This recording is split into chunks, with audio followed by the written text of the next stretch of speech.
this is Dakota with the Weirdly Amused, and today I'm going to be doing a review with you guys for the new 2021 Suicide Squad movie.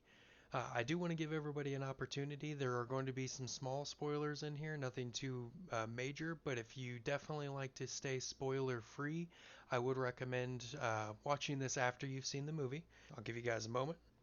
Alright, if you're sticking around with me, so great. Hopefully you've seen the movie. If not, I'll still try not to get too into detail, but I got a couple things. We were definitely interested in this. The cast and I were talking about it. And one thing that was very exciting for all of us before this movie came out is we were really excited to see King Shark. Everybody was definitely excited for King Shark as far as I can tell. The other characters were fun. I mean, we got Polka Dot Man, we've got Peacemaker, Bloodsport, Ratcatcher 2, Weasel, and a couple other members as well. But we definitely had a cast that brought some attention to this. Uh, I was super excited for King Shark, and although his performance and his involvement in the movie wasn't necessarily bad, I was a little disappointed with his plot. We were watching the movie, and whenever his plot came around, he was included into the Suicide Squad because he's a strong member. He's going to be useful for some sort of task. And there's a point in the movie where King Shark kind of turns on one of the members. He's about to eat the member, and they get him off, and then they're about to kill him. And Amanda Waller speaks up and says, "No, you can't kill him. There's no way that you can complete the task." And I'm being very vague because I don't want to spoil the movie. But there's no way you can complete the task without King Shark. He's the strongest member you've got, and he's going to be the most useful. Watching this whole movie, I am waiting for this epic moment where King Shark is going to be vitally important, where he's going to be the reason they get something done. He's going to do something awesome, and it never happens. Uh, he tagged along the whole time, basically doing nothing, and unfortunately, that's the same case for Polka Dot Man. They both were included into this group. They didn't really specify anything like that with Polka Dot Man, so I'm not as upset, but I got an expectation, and that expectation wasn't met. Now, they both followed along through the entire process, and the entire movie could have completely been filmed. And as you watch it, you'll notice as well, hope maybe, I could be wrong, uh, that movie would have been exactly the same even if they weren't in it. Almost every single circumstance would have gone exactly the same, maybe even improved in certain circumstances, or could have been a little more fumbled, but ultimately their existence in the movie was more along the lines of comedic relief, having weird characters, because obviously Suicide Squad is a bizarre sort of task force. So these two characters were added as an element, but their actual story value is non existent. The primary point of this story focuses very heavily on Bloodsport and Peacemaker.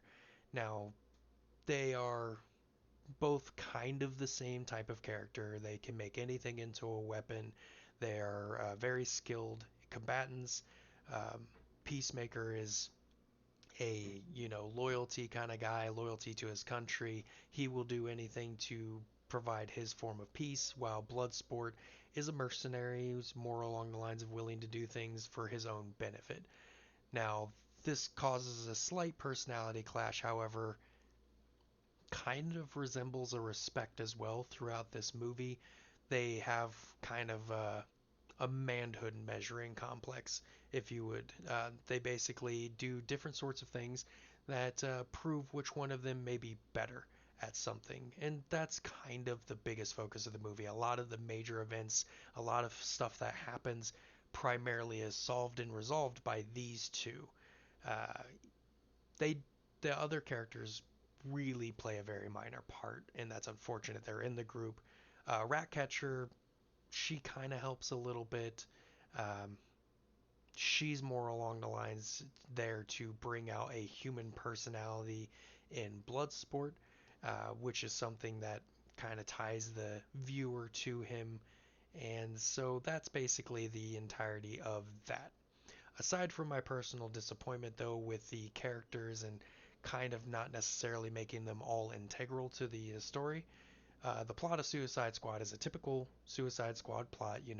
Suicide Squad's being forced to do something that the government for the U.S. is not allowed to do, and so they are being forced against their will to assist, but also kind of benefit. Typical Suicide Squad, and also the villain is Starro. So Starro is obviously the giant kaiju Starro, has all of his powers and everything. Now, the thing with this is the plot for this, it was decent. One thing that kind of upset me is that Starro is, as at this point, a science experiment through the U.S., hired through resources.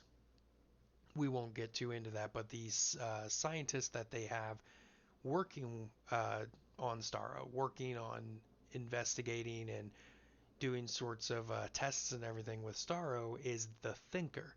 Now, the Thinker's not necessarily a more notable or popular character, definitely was made popular, more, I should say, relevance brought back through the Flash TV series. However, they really dropped the ball with the Thinker. His whole ordeal is that he is able to think of basically every single outcome. It's very hard to take the Thinker off guard. This entire movie, they are taking him off guard. He literally gets taken hostage.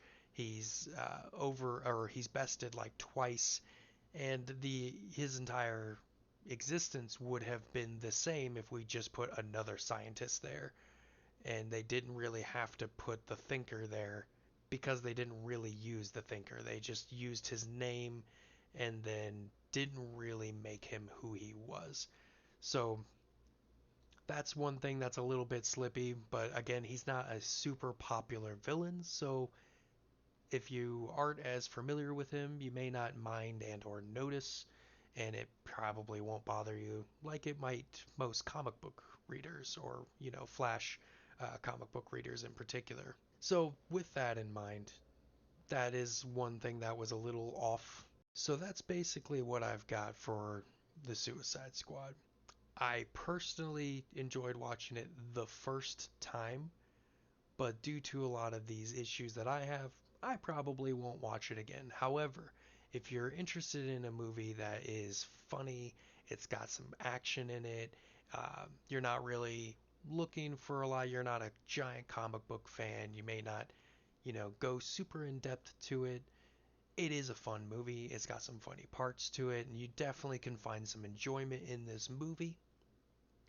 And you may even like it more so than to watch it once. I did not. However, if you did watch this movie, you did like it, let us know down in the comments. I'd love to know your thoughts for this movie. And if there's anything I'm missing, anything that you think I got wrong, definitely let me know there. I'm going to keep my eye on the comments. I definitely want to hear what everybody has to say.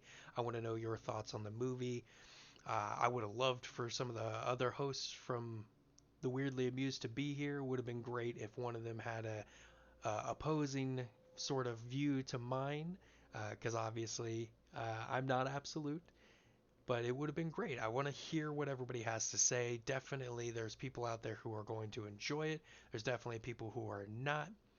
I definitely think this movie is a movie that most people, more so, will experience it once and be okay with that. I think the ultimate downward spiral of saying this movie's just bad, not necessarily. Um, so watch the movie if you haven't already. If you have, comment down below. Let me know what you thought. Let me know your thoughts on what I thought. And thank you so much for taking the time to watch this video. I hope you enjoyed it. We plan on making a lot more. And if you liked the video, please give us a thumbs up. If you could subscribe as well, that'd be fantastic. Would definitely help us in the future to making some more content if this is something you're interested in. And we look forward to seeing you all again next time.